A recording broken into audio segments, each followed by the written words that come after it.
एक गांव में एक साधारण लेकिन बहुत समझदार बाबा रहते थे। उनके पास एक प्यारी सी बकरी थी जिसे वे बहुत प्यार करते थे।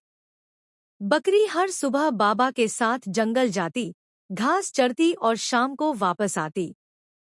एक दिन बाबा किसी काम से शहर गए और बकरी को एक पेड़ से बांध दिया। बकरी चुपचाप बैठी रही। तभी तीन शरारती ठग वहां आए। उन्होंने बकरी को देखकर आपस में योजना बनाई। पहला ठग बाबा के पास जाकर बोला, बाबा, ये क्या? आप कुत्ते को घास क्यों खिला रहे हैं?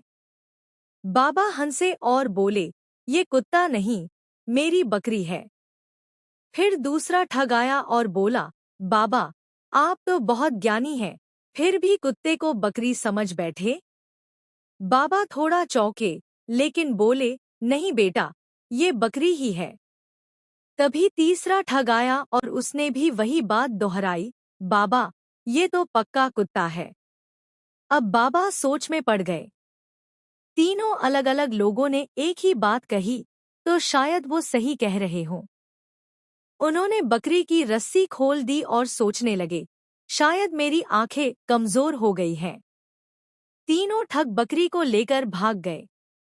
जब बाबा को सच्चाई समझ में आई, तो वे मुस्कुराए और बोले, जो अपनी आंखों पर नहीं, दूसरों की बातों पर ज्यादा भरोसा करता है, वो ठगा ही जाता है। सीख: अपने अनुभव और समझ पर विश्वास रखो। हर किसी की बात पर बिना सोचे समझे भरोसा मत करो।